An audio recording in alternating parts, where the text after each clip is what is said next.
So the session today, the first session is Rethinking Liver Cancer, comparing HCC and cholangiocarcinoma, which you just heard is being confused a lot of times. And we now want to elucidate what are the differences between those two diseases.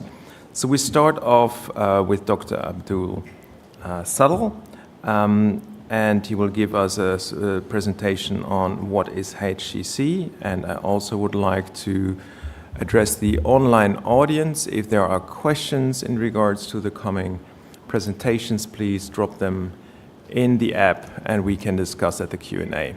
Thank you. Dr. Abid Suddle. Thank you very much, and thank you to the organising committee for your kind invitation for me to speak today. So I have 20 minutes to talk to you about hepatocellular carcinoma, which isn't a long time. I've tried to make what I'll say as relevant as possible to the group of people here today. I'm going to start by making a dramatic, some may say melodramatic statement first thing in the morning.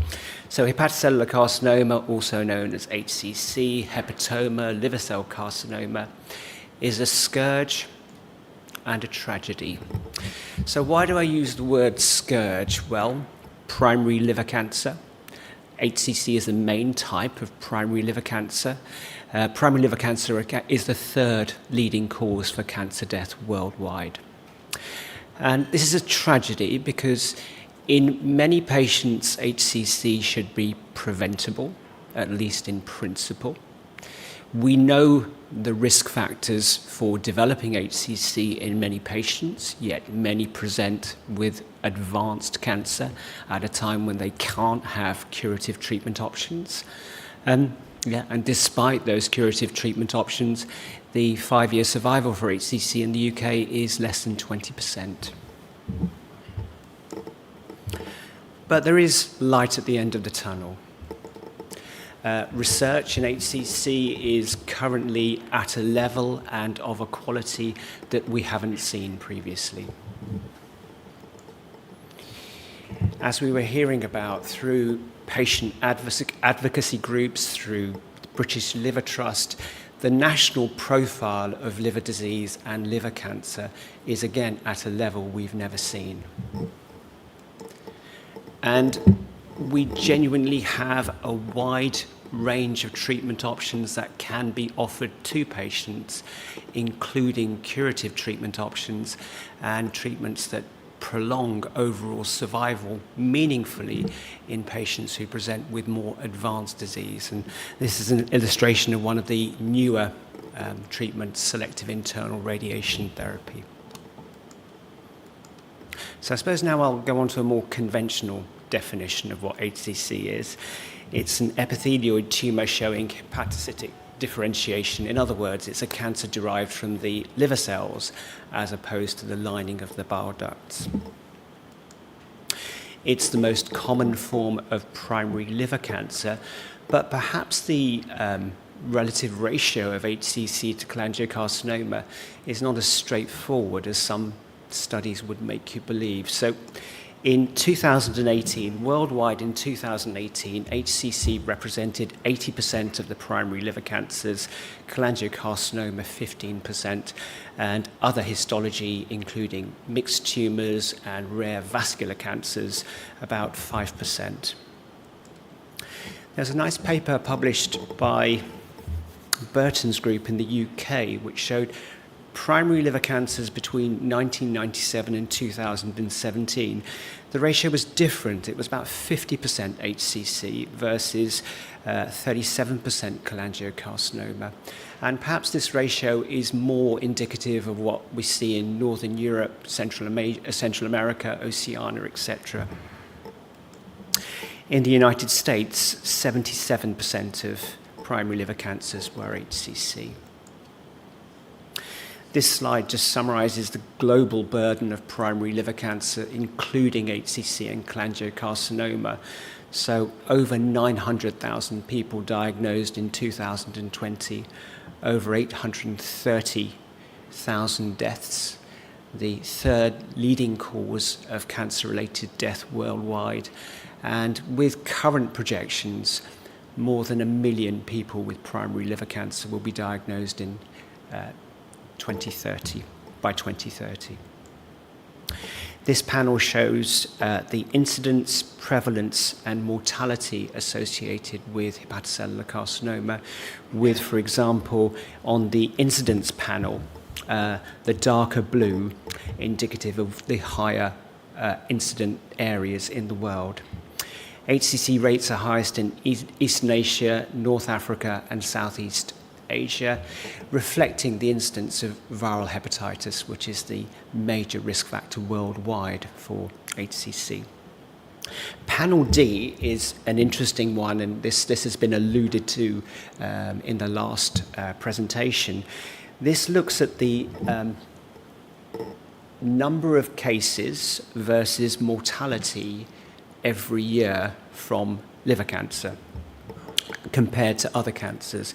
And the ratio of incidence versus mortality for liver cancer is about 1, suggesting or indicating it's a highly lethal cancer compared to, for example, thyroid cancer, where the ratio is 0.25. This is data from the United Kingdom showing that the incidence and mortality from primary liver cancer have trebled in the years between 1997 and 2017. Incidence higher in males than females. There has been some improvement in survival, but it still remains very suboptimal. So moving on to the development of HCC, in the vast majority of cases in the Western world, certainly, HCC occurs in the context of chronic liver disease and cirrhosis. So worldwide, the major causes for cirrhosis, viral hepatitis. In the Western world, steatotic liver disease, either as a consequence of the metabolic syndrome or alcohol. But there are other causes which I've alluded to as well: autoimmune liver diseases, genetic liver diseases. Continuous exposure to this injurious agent leads to chronic inflammation in the liver, hepatocyte damage, fibrosis, and eventually cirrhosis. And during this process, there are a number of molecular and genetic aberrations which can predispose to the development of liver cancer. At the genetic level, it's probably a multi-step process, as with many cancers.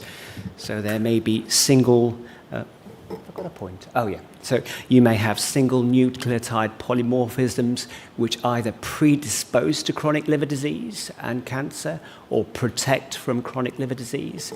And during this process of chronic inflammation, fibrosis, hepatocyte damage, you get the accumulation of a number of genetic and epigenetic alterations, including those associated with telomere maintenance, cell cycle, epigenetic modification, oxidative stress, etc.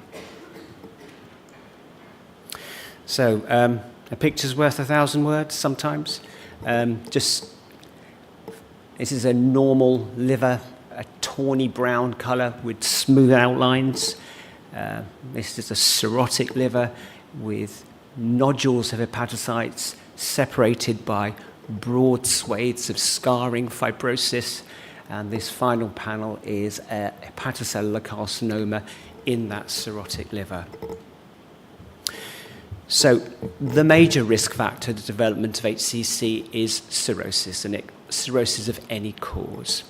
The incidence is best defined in patients who have chronic viral hepatitis or steatotic liver disease.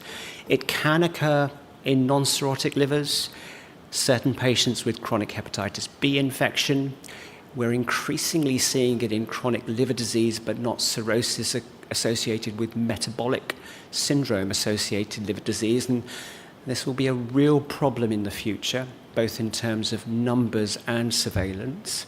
We see HCC in often nodular large tumours in elderly patients.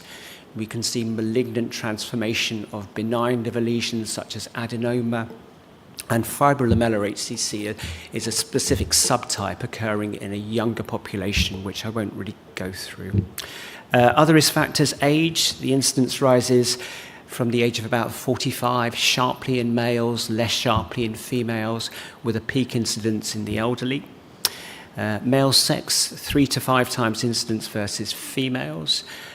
Smoking, I'd see as an additive risk factor rather than a pure risk factor on its own. I just wanted to run through the clinical context in which we diagnose HCC, just to provide a bit of context for the next couple of slides. We hope to diagnose HCC during screening, during formal screening. This gives the best chance of an early diagnosis and access to curative therapies. Increasingly, it's diagnosed incidentally. Nowadays, you have widespread use of radiology to investigate symptoms, investigation of abnormal liver function tests, and lastly, investigation of cancer-related symptoms such as anorexia or weight loss and liver failure. Certainly, if HCC is diagnosed when it's causing symptoms or when it's large enough to cause liver failure, it's usually at an advanced stage where there may not be treatment options. So we can define a population that are at risk of developing this cancer. We know that if the cancer is diagnosed early, we can provide good treatments associated with a good 5-year survival. And we know that if you wait for patients to develop symptoms, it's much less likely that they'll get access to good treatment. So cirrhotic patients would seemingly be a good population to think about screening. And indeed, that is recommended. The evidence isn't quite as watertight as it could be, but there's good evidence that if you perform screening, you'll diagnose patients at an earlier stage of their disease. And so it's recommended in patients who would be fit for anti-cancer therapy, patients with cirrhosis, certain non-cirrhotic patients with chronic hepatitis B infection. I alluded to that real clinical problem that we're going to have in the future, the non-cirrhotic fatty liver disease. There isn't enough evidence to support surveillance in this group at the moment, but that may change. Currently, the surveillance is with a 6-monthly ultrasound scan, plus or minus tumor marker alpha-fetoprotein. The tests are acceptable for most patients. Having an ultrasound scan every 6 months and having a blood test as part of your blood test package every 6 months isn't a big deal. But they're imperfect, with sensitivity that's approximately 60% for early stage HCC and 80% for any stage HCC. In the future, we will see much better surveillance tools, novel imaging such as abbreviated MRI, biomarker panels which may or may not incorporate circulating DNA. But we don't have a national database of cirrhotics. There's no agreed national policy, and there's no real consistency of practice across units. And if we look at routes of diagnosis of HCC in the UK, 36% are diagnosed via the emergency pathway versus less than 20% in formal surveillance. And so if you're diagnosed via the emergency pathway, your chances of receiving curative treatment are less than 10%, much lower than if you're diagnosed during surveillance. So really that's an unacceptable national situation. Just some I'm going to move on to diagnosis, so just some initial considerations. It's an interesting diagnostic pathway because in many patients with cirrhosis, we don't have to perform a liver biopsy. There are imaging characteristics which are accepted.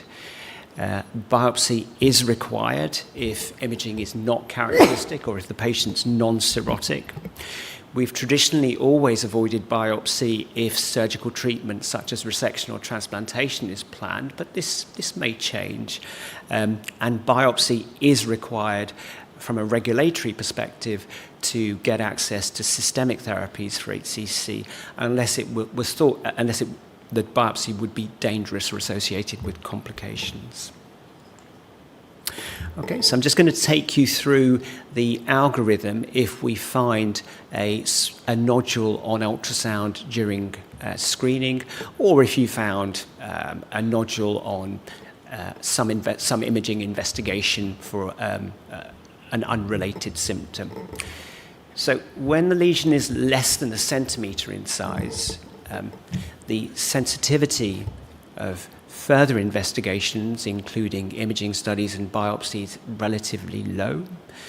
Some of these observations will disappear on follow-up, and you won't miss an opportunity to provide effective treatment with a period of observation. So lesions less than 1 centimetre we normally follow on serial ultrasounds.